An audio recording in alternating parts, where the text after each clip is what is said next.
Ele vai deixar o legado dele, assim como o Valdo Vieira deixou, com a projeciologia, né, os 700 experimentos da projeciologia, que é um livro de... Tem vários do Deve Valdo ter aqui, aqui, né, porque o Samuel Samuel é um cara muito estudioso. Que estudou, eu vi a foto ali no mural, O né? Valdo é um cara que ele foi um divisor de águas, né? O Tem uns Wagner pontos também. ruinzinhos dele ali, você pega uns vídeos no YouTube do Valdo falando umas coisas estranhas de Jesus, então tem, mas o grosso dele é um conhecimento vasto. Né? Ele tinha aquele jeito dele, né? Até o Wagner falou que ele tinha um jeito difícil, assim, para algumas coisas, mas depois de uma certa idade que ele pegou aquele, né? ele pegou aquele arquétipo, né, da barbona, que ele começou a usar roupa branca, tal, foi depois de um tempo. Mas as obras dele são impecáveis, né, cara? Sim, mas é uma linguagem, assim, elitizada, difícil de compreensão. Você conversa com pessoas que são formadas com ele. Eu sei porque minha mãe estudou muito com ele, né, na década de 80. E eu comecei, a minha base é um pouco, vem dessa linha, né? A projeção, porque eu pegava, era criança, lia os livros, né? Do Valdo, do Chico e tal, né? Então o Valdo, ele tem uma base científica sobre a projeciologia, projeção fora do corpo, né, para quem não conhece. A gente fala, pensa que todo mundo conhece, né? Ele fala sobre a projeção fora do corpo e o estudo da consciência, que é o que ele falava lá na década de 80, 90. Quer dizer, desde a década de 50, ele falava isso junto com o Chico, que daqui no final desse século, a conscienciologia seria um estudo, uma matéria acadêmica, né? Quase que é impossível viver sem você estudar, como se fosse matemática, português, e história, conscienciologia. E vai chegar nisso, porque a gente sabe que sem consciência, sem você entender a sua consciência, e a separar o ego, entender o que é a consciência, você sair fora do corpo, você saber que você está consciente, não é a sua mente, é a sua consciência. Cara, é um estudo avançadíssimo. Então ele trouxe numa época que é para poucos, né? E o rompimento dele com o Chico, muita gente interpreta de uma forma negativa, e não foi negativa, foi necessário aquilo, porque o Chico, ele tinha um caminho lindíssimo a ser seguido dentro da psicografia, do espiritismo, o Valdo trazer o conforto, né? E o Valdo numa área. O Valdo foi para ciência, na paraciência, né? A paraciência, que é isso, que é o que a gente já falou. O Chico ficou no amparo, né? Que ele era um amparador. Era um amor ali, né? Era um amor, né? Era um anjo mesmo, né? Eu tenho sem problema nenhum de falar que ele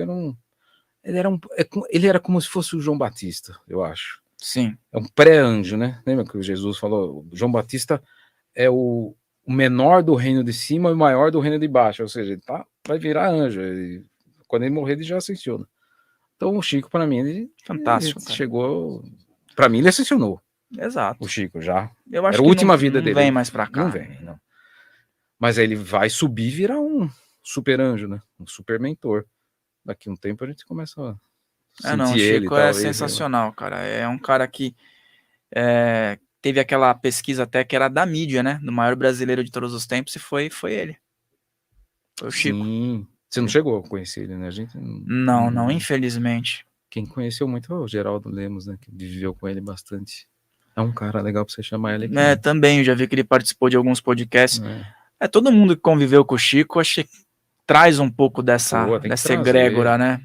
Tem que trazer. E o Arigó, né? Eram os três, né? Era o Chico, o Valdo e o Arigó, né? Tem um filme agora do Arigó, né? Não sabia. Tem? Procura aí, pessoal. Saiu o filme. Se o Leandro conseguir pesquisar rapidinho, só põe no Google, filme do Arigó. Que era o Dr. Fritz, né? Dr. Fritz. O Arigó, década de 60, 70. Morreu. Arigó. Que eram os três, era o Chico, o Valdo e o Arigó, né? A tríade.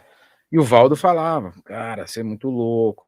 Ele acho que bebia, o Arigó. No filme, eu não assisti ainda, mas eu sei a história dele. Tá em cartaz esse filme aí? Tá no YouTube. Tá no Netflix, YouTube. Acho Netflix. Legal. Saiu agora. Com o saiu. Celton Mello.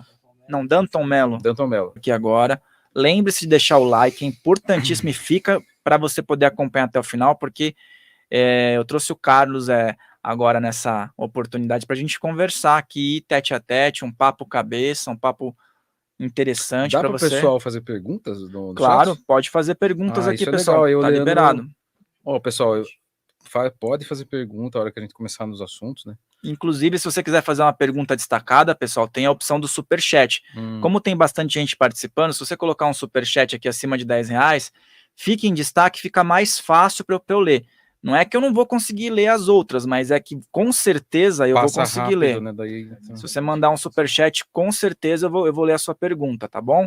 Então, se prepara aí, vai marcando, vai perguntando, que a gente vai tendo esse papo aqui com o Carlos. Simone... Toque de Reiki, Ana Paula Godoy, Carol Contesini, Thiago Arantes, um abraço a todos vocês e vamos lá. Registros acásticos, vamos começar com registros acásticos, para a gente já ir Mas aquecendo. tem muito a ver com o que a gente vai falar no segundo bloco, por isso que é legal o pessoal entender essa primeira parte, para entender o que significa ou o que vai acontecer na década de 20 até 2030. Perfeito. No mundo, e ninguém vai escapar não é para dar medo, ninguém vai escapar da pressão que vai ser envolvida, e o registro acástico tem tudo a ver com isso. Perfeito, porque esse registro acástico que também proporciona que essas pessoas que estão aqui hoje sintonizadas tenham tido informações anteriores, né? Assim, como assim? Não entendi, desculpa. Por exemplo, as lideranças que estavam no poder desde dos primórdios, também elas estão envolvidas com essa questão do inconsciente coletivo. Aí o registro acástico da humanidade, da humanidade. Que o Adhemar Ramos, abraço Adhemar, que foi ele que me inspirou a escrever o Sistema Doors, né? Depois eu vou contar. Lembra de me perguntar sobre o Adhemar Ramos? Lembra do Adhemar Ramos? Eu conheci o Adhemar Ramos por seu intermédio. Sim, tem os vídeos no YouTube. Cara, é muito bom. Ele fala muito sobre iniciações. Sim, né? Ele era, para mim, ele era o maior, assim, conhecedor do oculto e do invisível, da espiritualidade, assim, de uma forma didática, e da teosofia e tudo mais, né? Ele era um teósofo, né? Uhum. Então a gente não tem mais ele. Hoje se o Adhemar tivesse vivo, seria nosso dicionário, nossa Bíblia, assim, o Adhemar, explica o que está acontecendo, pelo amor de Deus, no mundo. Mas a gente não tem mais, né? Na época que ele estava, não tinha esse frenesi da internet, tem poucos materiais, né? Tem pouco, ele tinha a Rádio Mundial, ele tinha programa na Rádio Mundial, todo sábado. Então a galera que conhece ele é mais pessoal de meia idade, pessoal mais velho, né? Que assistia ele de sábado, de sexta à noite, de sábado depois do almoço. Ouvia, né? Então eu conheci ele em 2007, comecei a fazer curso com ele lá na Brigadeiro Luiz Antônio, e a gente ia ali na Consciência Cósmica, e era 6, 7 pessoas. Então hoje, se ele tivesse vivo, ele seria um cara para trazer em todos os podcasts e explicar tudo, né? Mas ele não tá aí, a gente tem que dar o caminho. Como não tem mais muitas pessoas, a fila tem uns que estão ainda, né? Tem uns que estão vivos, a gente tem que aproveitar, tem o Wagner, tem muitos que estão, né? Mas assim, aqueles... Não sei se o Hélio Couto, o pessoal tá falando tanto aí do Hélio Couto. Você acredita que tem gente que tá falando que o Hélio Couto não tá mais encarnado? Não tá, não. Ele tá, eu sei. Então, tá. Mas tem gente falando. Não, a pessoa fala o que quiser, né? Daqui a pouco vão falar que eu também não sou mais eu. já fiz 300 convites para o Hélio Couto, mas ele o Hélio não vem, né? O Hélio não vem.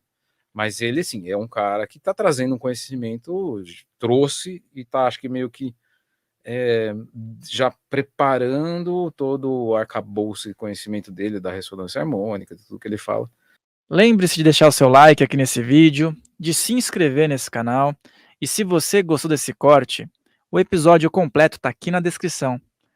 E também se inscreve lá no nosso canal oficial, Filhos do Todo, para você acompanhar as outras entrevistas. Farrell Molina falando, um grande abraço.